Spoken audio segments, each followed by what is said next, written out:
Hello students, I am Kunal दुआ from eco विजनर। आज हम देखते हैं हमारी रेवेन्यू यूनिट की क्लास 1। तो सबसे पहला क्वेश्चन आता है, अलग अलग मार्केट्स हैं हमारे सिलेबस में जो उनके अंदर रेवेन्यू कर्व्स के बीच कैसा रिलेशन है। तो फर्स्ट है हमारा परफेक्ट मार्केट। तो परफेक्ट मार्केट का मतलब इसको हम आम लैंग्वेज में ऐसे बोल सकते हैं कि जैसे कोई होल सेल सब्जी मंडी टाइप मार्केट हो गई। होल सेल एग्ज़ाम्पल के लिए मैं बता रहा हूँ, होल सेल वेजिटेबल मार्केट जहाँ पे बहुत सेलर्स, बहुत large, very large number of sellers अपना प्रोडक्ट बेच रहे हैं। एग्ज़ाम्पल कोई भी सब्जी ले लो, आलू या टमाटर, कुछ भी एग्ज़ाम्पल मान सकते हो। तो ये यहाँ लिखा हुआ है, बहुत सारे सेलर्स हैं और सेम प्रोडक्ट बेच रहे हैं। कंपटीशन इतना हाई है इसलिए प्राइस सबका सेम होगा। तो आउटपुट मान लो केजी में है और ये प्राइस जो है ये पर केजी है। अब मान लो वो 1 किलो आलू बेच रहा है, 2 किलो, 3 किलो, प्राइस 5 रुपये किलो ही है। तो टोटल रेवेन्यू को आम लैंग्वेज में हम टोटल सेल्स भी बोल सकते हैं। तो 0 की सेल होगी, 1 किलो आलू बेचेगा तो 5 की, 2 किलो में 10, ऐसे। MR का मतलब होता है increase in total. Her chapter में सेम ही बात होती है। मार्जिनल मतलब टोटल कितने से बड़ा। तो ये देखो 5 से बड़ा, इधर से इधर, फिर इधर से इधर देखो 5, फिर इधर से इधर 5, सारे 5 हैं।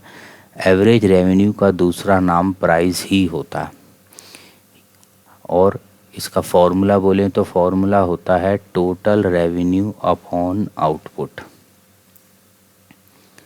फॉर्मूले वाइज देख लो, क्योंकि देखो आउटपुट इनटू प्राइस टोटल है, तो टोटल अपॉन आउटपुट निकल गया प्राइस। तो इसको प्राइस भी बोल सकते हो या AR भी बोल सकते हो, एक ही बात है। अब देखो इसके ग्राफ बनाने हैं, तो देखो TR कैसे बढ़ रहा है, 0, 5, 10 कांस्टेंट रेट से स्ट्रेट लाइन ऊपर जा रहा है और MR AR तो खुद ही कांस्टेंट हो गए। तो बड़ा ही सिंपल टॉपिक है ये। देखो TR प्लॉट भी कर सकते हो चाहो तो, 0, 1, 2, 3, 4, 1 पे 5, 2 पे 10, तो एकदम स्ट्रेट लाइन ये ऊपर की ओर बन रहा है TR। इधर डायग्राम का नाम, नीचे आउटपुट, यही यहाँ लिखना है। TR is increasing at constant rate और MR AR इसके अंदर सेम आ रहे थे, क्योंकि प्राइस कांस्टेंट है तो इसलिए AR कांस्टेंट है, प्राइस और AR तो एक ही बात है। और क्योंकि प्राइस कांस्टेंट है तो जो टोटल में जंप आ रही है, ये जो जंप आ रही है देखो, ये भी कांस्टेंट 5-5 की आ रही है, यही यहाँ लिखना है। यानी इनके curve parallel to X axis, क्योंकि ये 5 के ऊपर कांस्टेंट सेम है, चाहे 1 हो आउटपुट, 2 हो, 3 हो, ये कांस्टेंट ही है। तो ये था हमारा परफेक्ट मार्केट।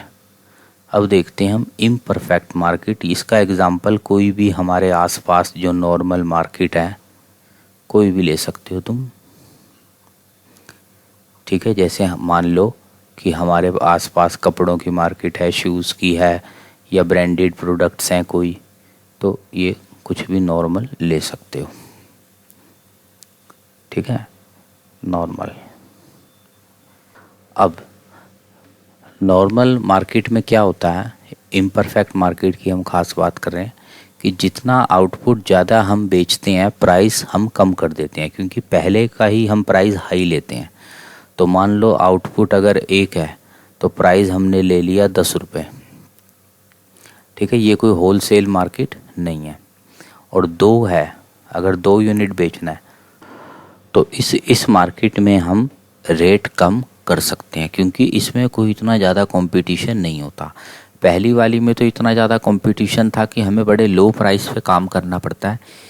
इस नॉर्मल मार्केट में हम पहले वाले, यानी 1 किलो अगर माल बेचना है तो उसके पैसे ज़्यादा ले सकते हैं, मान लो 10 रुपये ले लिए। 2 किलो माल बेचना है तो हमने 9 रुपये ले लिए, ठीक है। वही जैसे हमने पहले टोटल निकाला था वैसे ही यहाँ कर दिया। Output into price, 10, 18, 3 into 8, 24, 4 into 7, 28, ऐसे 4 तक हम ले गए। TR आ गया। अब MR निकालते हैं, जंप इन टोटल। इससे ऊपर 0 है तो 10 की जंप, 10 से 18, 8 की जंप, 18 से 24, 6 की, ये हमने निकाल लिया MR। AR का दूसरा नाम अभी बताया हमने, वो प्राइस ही होता है, या फॉर्मूला होता है टोटल अपॉन आउटपुट। अब इसको प्लॉट करते हैं। पहले टोटल रेवेन्यू को 1 पर 10 ये देखो कर दिया, 2 पर 18, 2 पर 18 लगभग कहीं यहाँ होगा, 3 पर 24 ये लगभग यहाँ हो गया। तो ये ऐसे बन गया। उसके बाद 30 थोड़ा सा कांस्टेंट रहा, फिर टीआर गिर गया लास्ट में, देखो 28 ये फॉल कर गया यहाँ। तो ये बढ़ रहा है धीरे धीरे, ये देखो 10 से 18 8 की जंप, 18 से 24 6 की जंप। तो यहाँ हम बोलेंगे जो टीआर है वो जो इंक्रीज होता है वो धीरे धीरे हो रहा है, यानी डिमिनिशिंग रेट। स्टार्टिंग की अगर हम बात करें इस हिस्से तक, मान लो ये 6 लेवल का आउटपुट है, इससे पहले पहले वो धीरे धीरे बढ़ रहा है और फिर यहाँ पे थोड़ा सा कांस्टेंट हुआ और फिर फॉल कर गया। एमआर लगातार गिर रहा है और माइनस में भी चला गया, देखो।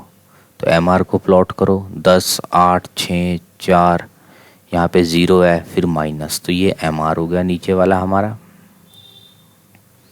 एआर को प्लॉट करा, 1 पे 10 2 पे 9, तो ये उससे थोड़ी ऊपर रहेगा। तो हमने कुछ नहीं किया, यहाँ ग्राफ पे सिंपल प्लॉट कर दिया इसको। तो ये बहुत सिंपल स्टेप है। और थोड़ी सी लैंग्वेज है वो यहीं बता देता हूँ कि देखो ये धीरे धीरे बढ़ रहा है। जिस दिन टीआर अपने मैक्सिमम पे होता है, ये देखो 30, एमआर 0, ये देखो ये मैक्सिमम हाइट पे है, एमआर 0, इधर एमआर माइनस में गया, उधर टीआर फॉल कर गया। तो बस यही रिलेशन लिखना है हमें, यही लिख रखा है, देखो टीआर धीरे धीरे बढ़ रहा है, एमआर गिर रहा है पर पॉजिटिव है, फिर टीआर टॉप पे है, एमआर 0, टीआर फॉल करने लगा तो एमआर नेगेटिव, एआर एमआर दोनों गिर रहे हैं पर एमआर उससे हाइट में नीचे है। यानी सिर्फ जो तुमने प्लॉट किया है वही लिखना है, कुछ अलग से नया नहीं लिखना तुम्हें। एमआर 0 नेगेटिव भी हुआ पर एआर नहीं हुआ, ऐसा। और लास्ट में फॉर्मूला, हर मार्जिनल का यही फॉर्मूला होता है, total of n minus total of n minus 1। और हर एवरेज का भी यही होता है, टोटल अपॉन आउटपुट। पिछले कॉस्ट वाले में भी यही था, अभी भी यही है। तो आज की क्लास में हम यहीं तक रखते हैं, नेक्स्ट क्लास में हम और आगे कंटिन्यू करेंगे, ठीक है। Thank you.